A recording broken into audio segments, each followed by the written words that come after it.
भारत के इतिहास में दो महाकाव्य हैं, रामायण और महाभारत।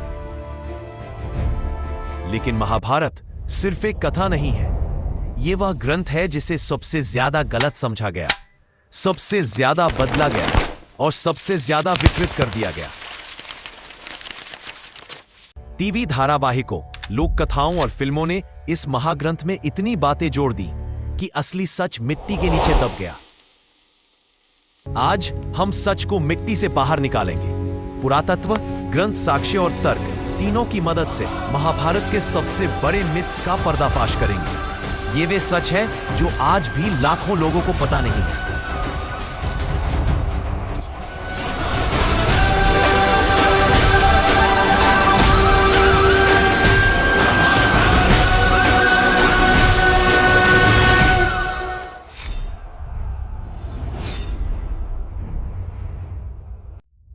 पहला मिथ यह है कि महाभारत सिर्फ एक कहानी थी।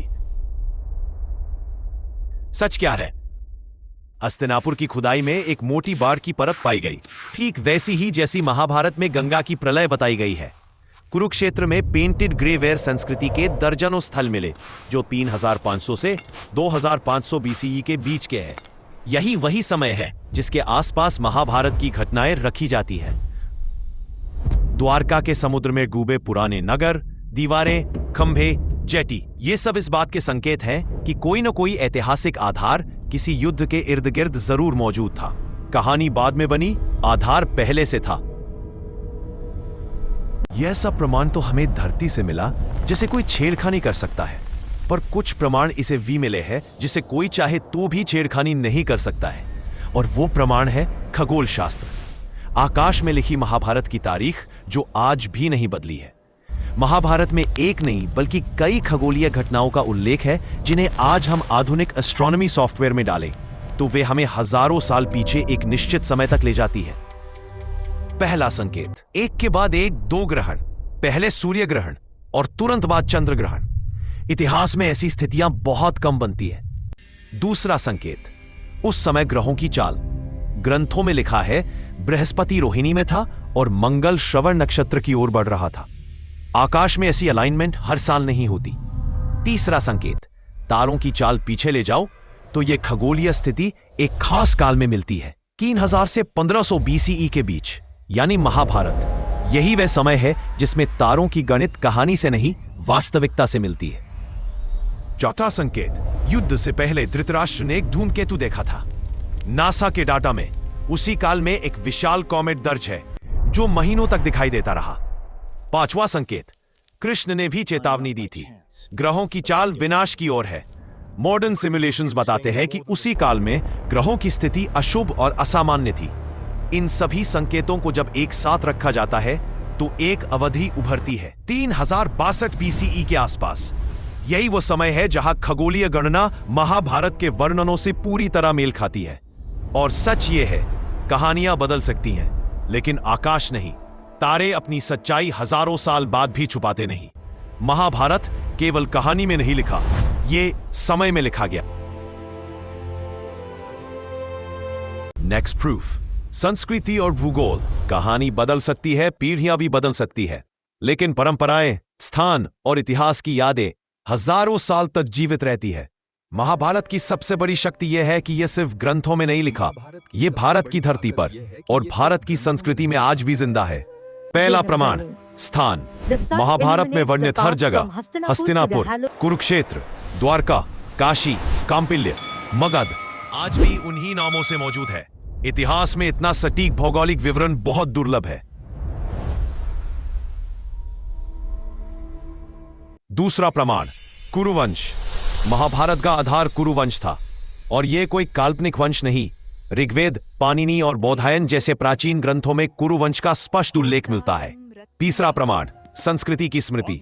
हजारों साल बाद भी भारत के कई गांवों में कुरुक्षेत्र युद्ध के गीत, नृत्य और लोक कथाएं आज भी सुनने को मिल जाएंगी। इतनी गहरी स्मृति सिर्फ एक कहानी इतने समय तक नहीं बचा सकती। चौथा प्रमाण, सिर्फ भारत नहीं, पूरा एशिया। महाभारत के पात्र और घटनाएं Nepal, Sri Lanka, Thailand, Cambodia, Indonesia, Bangladesh, यहां तक कि अफगानिस्तान तक के कला, साहित्य और मंदिरों में मिलती है। इतना बड़ा सांस्कृतिक फुटप्रिंट किसी काल्पनिक कथा का नहीं होता। पांचवा प्रमाण, भूगोल। महाभारत में नदियों, पहाड़ों, मार्गों और राज्यों का वर्णन भारत के वास्तविक भूगोल से 100% मेल खाता है। कहानी लिखने वाला ऐसी ज्योग्राफिकल एक्यूरेसी सदियों तक नहीं खींच सकता था।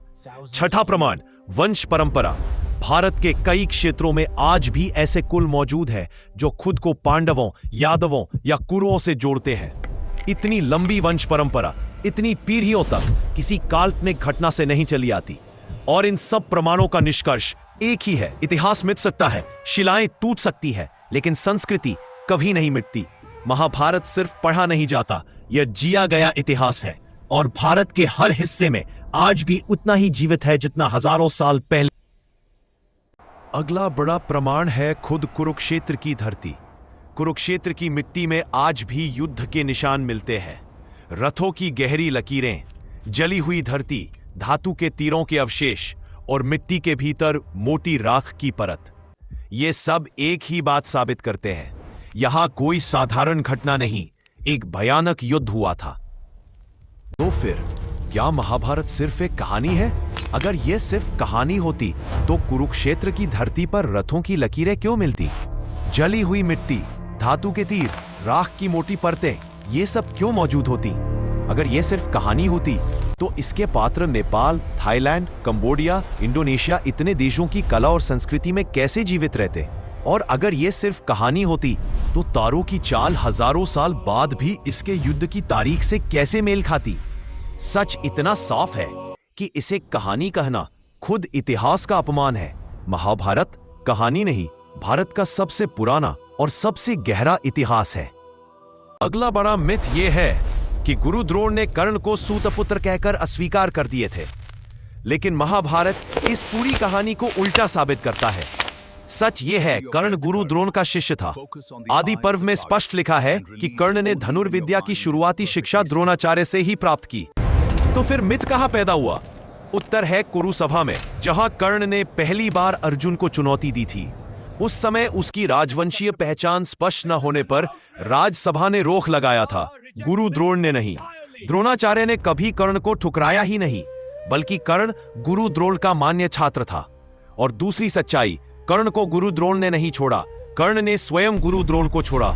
वह अधिक ज्ञान चाहता था और इसलिए परशुराम के पास गया। महाभारत यह भी बताता है कि जब गुरु द्रोण ने अर्जुन को अपने शिष्यों में श्रेष्ठ कहा, उस समय कर्ण गुरुकुल में था ही नहीं, वह तब तक गुरु द्रोण को छोड़ चुका था।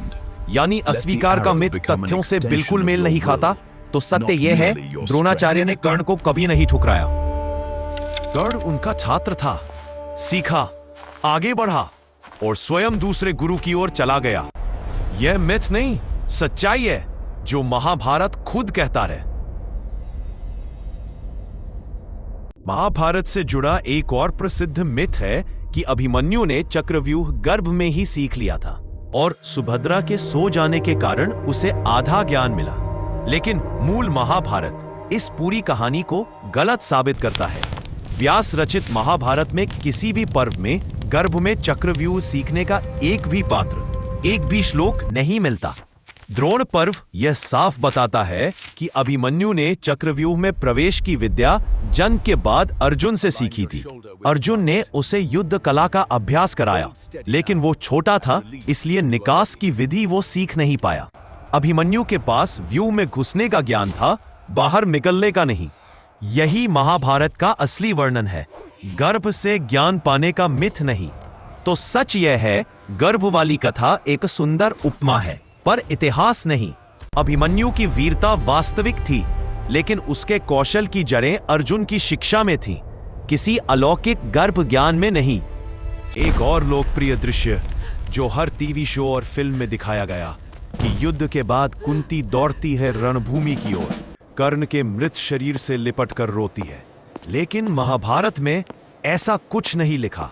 सत्य, महाभारत शांति पर्व बुक 12 चैप्टर 5 में स्पष्ट लिखा है कि युद्ध समाप्त होने के बाद कुंती ने युधिष्ठिर और अन्य पांडवों को बुलाकर बताया, कर्ण तुम्हारा भाई था। रेफरेंस वर्स शांति पर्व 5:6 से 12। कर्ण। अयम ही कर्णः कौन्तेय पुत्रो तुम्हारा मम भाई सुत था। श्रेष्ठ। यह कर्ण तुम्हारा भाई था, मेरा पुत्र था। उस समय तक कर्ण की मृत्यु हो चुकी थी। कुंती न तो युद्ध में आई, न शव के पास पहुंची, न अंत्येष्टि के समय मौजूद रही। उनका संवाद कर्ण से केवल युद्ध से पहले गुप्त रूप से मिलता है। उद्योग पर्व अध्याय 42 733। और युद्ध के बाद सच को अपने बेटों को बताती है, वो भी शांतिपूर्वक महल में। निष्कर्ष, ईवी धारावाहिकों में जो दृश्य बार बार दिखाया गया कि कुंती शव पर लिपट कर रोती है, वो केवल नाटकीय कल्पना है, मूल महाभारत में नहीं है। यह दृश्य कि द्रौपदी ने दुशासन के रक्त से अपने केश धोए बार बार टीवी धारावाहिकों और फिल्मों में दिखाया गया, लेकिन असली महाभारत कहती है युद्ध के समय द्रौपदी उपलव्य नगरी में थी, कुरुक्षेत्र से बहुत दूर। कर्ण पर्व श्लोक 67.6 के अनुसार द्रौपदी युद्ध खत्म होने के बाद ही कुरुक्षेत्र पहुंची तर्पण करने के लिए। ना तो वो युद्ध भूमि गई, ना दुशासन के शव तक, ना रक्त से केश धोने जैसी कोई बात ग्रंथ में है। यह पूरी कहानी केवल सिनेमा की उपज है। असल महाभारत में यह दृश्य कहीं नहीं है। नाटक है, इतिहास नहीं। समाज ने इसे बार बार देखा और झूठ को सच मान लिया, लेकिन जब हम ग्रंथ पढ़ते हैं तो सच्चाई साफ हो जाती है। अगला बड़ा मिथ यह है कि कुछ लोग दावा करते हैं कि कर्ण ने द्रौपदी की वस्त्रहरण के समय आपत्ति की थी, परंतु सच यह है कि सभा में द्रौपदी का वस्त्रहरण कराने के मुख्य 3 लोगों में से एक कर्ण था। वैश्या, अनार्य, अविवाहित स्त्री और वस्त्र उतारो, ये शब्द सब कर्ण के ही है। वह प्रोटेक्टर नहीं, ह्यूमिलिएशन टीम का नेतृत्व करता था। वह सलाह देता है कि द्रौपदी को दासियों की तरह ले जाया जाए। ग्रंथ कहता है वदत् सुतः कर्णो द्रौपद्या, सभा पर्व श्लोक 68-70, अर्थात द्रौपदी को कर्ण ने ही ऐसा कहा। यह दावा कि कर्ण ने दुष्कर्म के विरुद्ध आवाज उठाया था, यह एक कल्पना है जो ग्रंथ में नहीं बल्कि आधुनिक भावनाओं में कर्ण को अनावश्यक हीरो बनाने की कोशिश है। टीवी धारावाहिकों में अक्सर दिखाया गया कि द्रौपदी ने कर्ण को देखते ही सूतपुत्र कहकर ठुकरा दिया, लेकिन महाभारत का मूल ग्रंथ कुछ और कहता है। सभा पर्व अध्याय 181 के अनुसार कर्ण ने पहले धनुष उठाया, निशाना साधा और बाल भर से चूक गया। फिर द्रौपदी कहती है नाहम वरयामी सूतानाम न च वैर जनताम गता, अर्थात मैं सूतपुत्र को नहीं वर सकती, मैं क्षत्रिय कन्या हूं। यानी रिजेक्शन प्रयास के बाद हुआ, वह पहले नहीं बल्कि तब हुआ जब कर्ण असफल हो चुका था। यह छोटा सा अंतर ही सच और कल्पना के बीच की सबसे बड़ी खाई है।